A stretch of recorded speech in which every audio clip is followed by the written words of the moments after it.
First, the campaign trail. And we begin with the Labour leader leaving open the option of taxing the land the family home sits on. Jacinda Ardern has ruled out applying a capital gains tax to the family home, but when pushed today, would not rule out a land tax on residential sections, a move that would impact on more than 1 million homeowners. Her comments come as the National Party unveiled new sanctions for some young people on benefits who fail a drug test or who refuse to take up jobs or training. Looking at all of this is our political editor, Jane Patterson.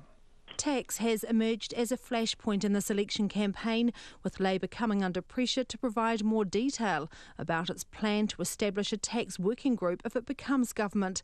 And while Jacinda Ardern has ruled out a capital gains tax on the family home, it's not clear what else is on the table. Today in Hamilton, she was questioned further about a land tax, which generally takes the form of an annual levy based on the value of the land. Ms Ardern told reporters Labour does not have a specific policy on land tax. I'm leaving all of the options available for a tax working group to work through. I have a focus on home ownership and putting greater equity into our taxation system.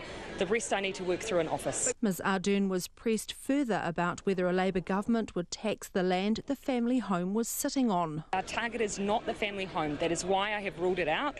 We're focusing on what happens with it, particularly in the speculative area. So that is absolutely an assurance I'm giving people around when it comes to the family home. So it's just the building, yes, the insurance? Yes, yeah, and that's the complication of those various iterations. That's why I'm saying to the tax working group, I want the family home to be off the table.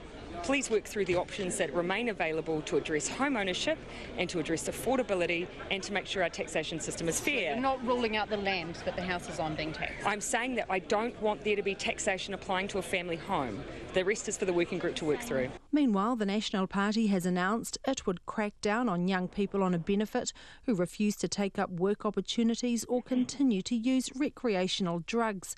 It would also put $72 million towards providing drug rehabilitation services for young people over the next 4 years.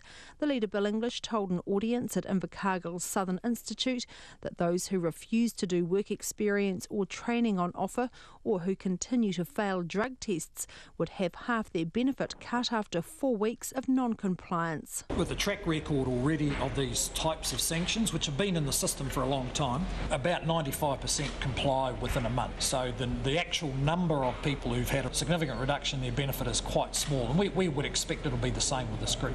National Social Development spokesperson Anne Tolley says she's confident there will be enough people on the ground to get rehab centres up and running. One thing we have found is when you are out there with money buying those services, it's amazing how quickly they arrive.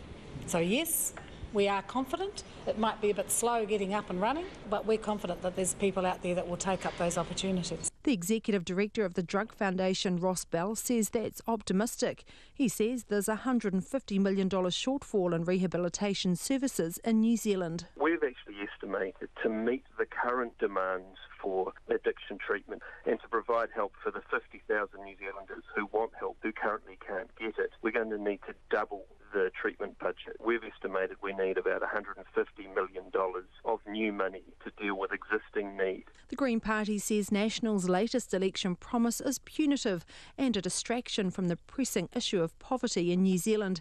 It says the sanctions would be expensive to administer and would push people into more difficult financial situations. For Checkpoint, Jane Patterson.